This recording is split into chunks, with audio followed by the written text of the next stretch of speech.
Alain, propos d'un Normand. Grève générale. Sentiment.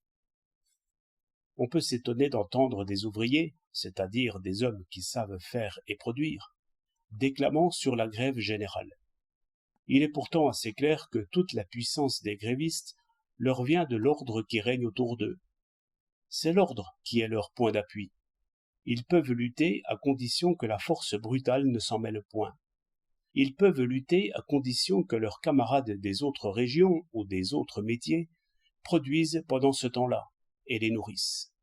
Ils peuvent lutter parce que le patron a lui-même des capitaux engagés, des projets auxquels il tient, des commandes qu'il ne veut pas laisser échapper. Ce qui suppose, autour des grévistes, une production ordonnée et active. Dans les temps où l'on attendait la fin du monde, ou encore lorsque le choléra ou la peste fermaient l'avenir à tout le monde, une grève aurait été sans effet. Tout le monde, alors, était en grève.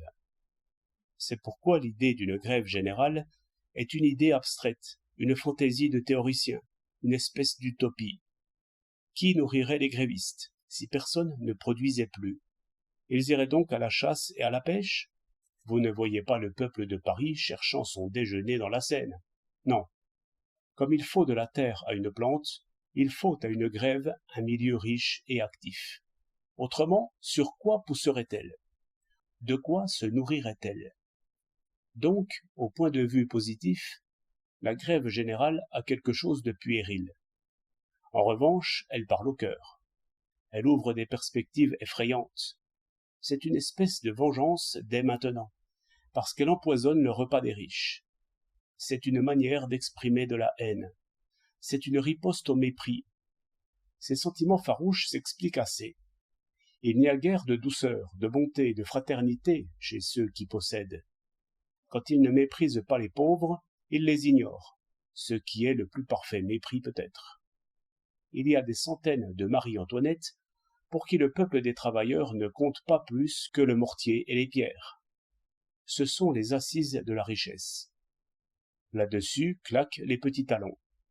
Il y a une ivresse de luxe, de puissance, de fête, de spectacle, qui est un défi aux esclaves. Ils ont trouvé la riposte, ils menacent. Quelques fous pousseront jusqu'à l'action. C'est la guerre. La haine nourrit la haine. Spinoza a écrit « La haine est nécessairement vaincue par l'amitié ». Bourgeois, voilà la vraie riposte et la victoire assurée, si vous passez par décret de la haine à l'amitié. Le mal ne vient pas tant de l'inégalité des fortunes que du mépris qui pousse là-dessus comme une plante épineuse. L'égalité réellement pratiquée nivellerait les passions. Il n'y aurait plus alors qu'une lutte d'intérêts. Ce ne serait qu'un prix à fixer par enchère, et l'on marchanderait des capitaux et les journées de travail comme s'il s'agissait de petits pois ou de pommes de terre. 22 avril 1909.